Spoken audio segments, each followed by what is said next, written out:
नमस्कार दोस्तों, मैं Mahendra, lecturer mechanical, government polytechnic college Bhilwara. आज हम स्टडी करेंगे अलाउंसेस के बारे में, जो कि मेटल कास्टिंग प्रोसेस में पैटर्न में इनकॉर्पोरेट किए जाते हैं।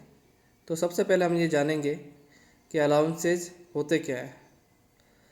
अलाउंसेस पैटर्न में दिया जाने वाला एक प्री प्लान्ड डेविएशन होता है, ताकि हमें सूटेबल कास्टिंग मिल सके और जिसको बाद में फिनिशिंग प्रोसेस के द्वारा फाइनल आउटपुट में कन्वर्ट किया जा सके। विभिन्न तरह के अलाउंसेज जो कि पैटर्न में दिए जाते हैं वो इस प्रकार है।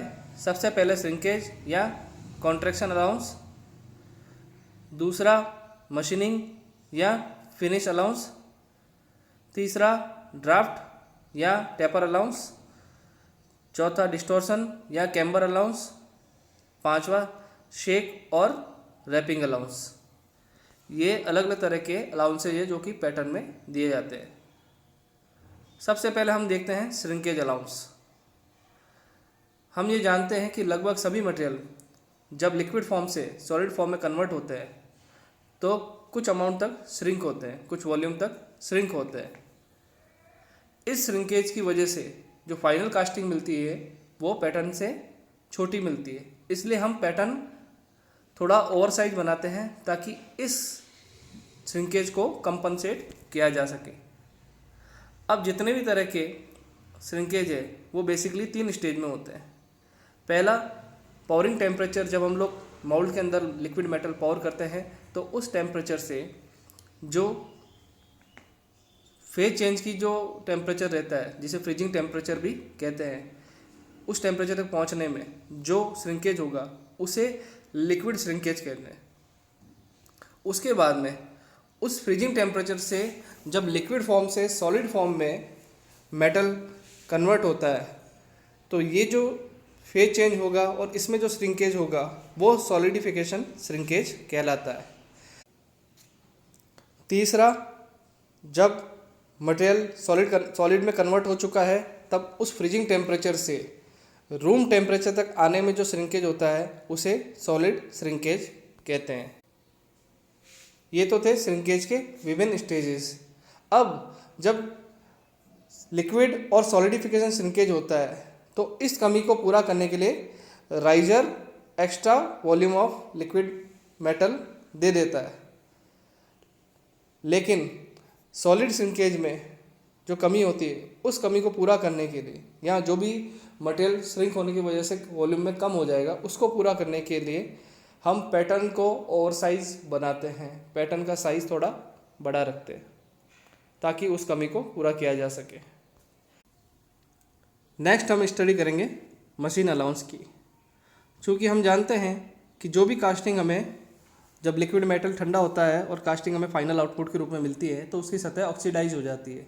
उसकी वजह से उसकी सतह पर स्केल फॉर्मेशन हो जाता है, जिसे हमें बाद में फिनिशिंग के दौरान हटाना पड़ता है। और साथ ही साथ में जो कास्टिंग मिलती है उसकी सरफेस भी रफ होती है और कई तरह के उसमें इनपरफेक्शंस होते हैं। तो इन सभी इनपरफेक्शन को और ये जो भी स्केल है इन्हें रिमूव करने के लिए मशीनिंग प्रोसेस यानी फिनिशिंग प्रोसेस से गुजरना पड़ता है उस कास्टिंग को, जिसकी वजह से उसके डायमेंशंस में कुछ कमी आती है। तो इस मशीन अलाउंस को या इस जो कमी को कंपनसेट करने के लिए हमें पैटर्न ओवर साइज करना पड़ता है, पैटर्न का साइज थोड़ा बड़ा रखना पड़ता है ताकि ये जो कमी हुई है मटेरियल रिमूवल में वो कंपनसेट किया जा सके।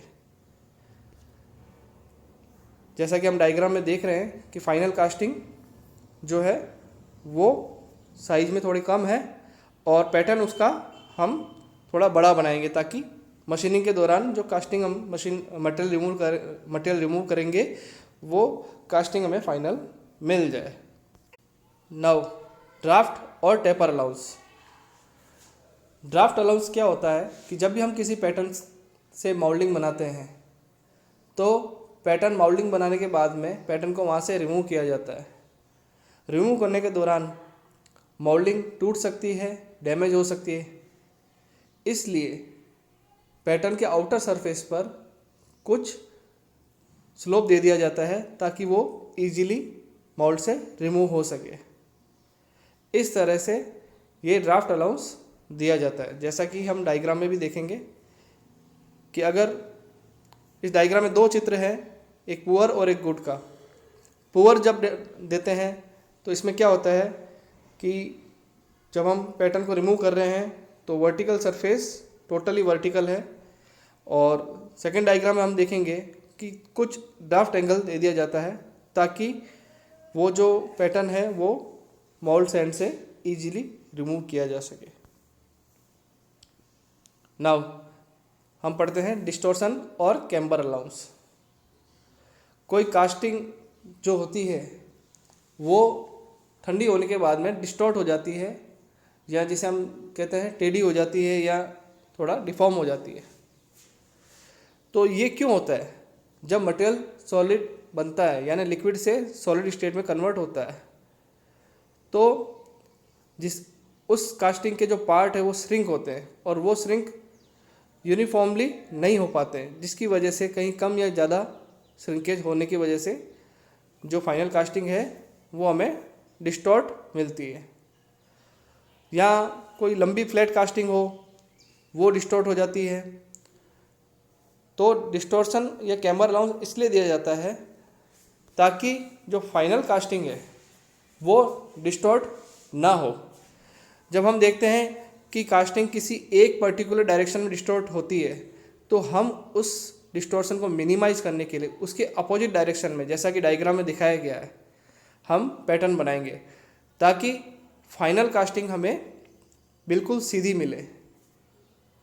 हम डायग्राम में भी दे सकते हैं कि रिक्वायर्ड शेप हमारी कास्टिंग की ये है जो लेफ्ट साइड में दिखा रखी है, और distorted casting without any allowance in pattern बीच में दिखा रखी है। लेकिन हम पैटर्न में थोड़ा कैम्बरिंग कर देंगे तो फाइनल जो कास्टिंग मिलेगी वो हमें बिल्कुल स्ट्रेट मिलेगी। नाउ पांचवा, शेक अलाउंस। इसे रैपिंग अलाउंस भी कहते हैं। हम जानते हैं कि जब पैटर्न को मोल्डिंग से निकालते हैं तो थोड़ा उसको शेकिंग किया जाता है, जिसकी वजह से जो मोल्ड का साइज़ है वो थोड़ा सा इंक्रीज हो जाता है।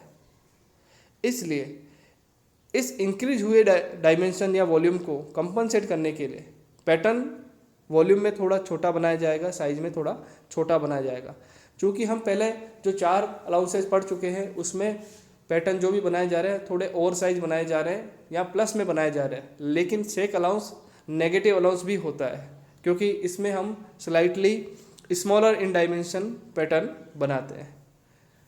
तो ये सब था अलाउंसेस के बारे में जो कि पैटर्न में दिए जाते हैं while casting process. Thank you.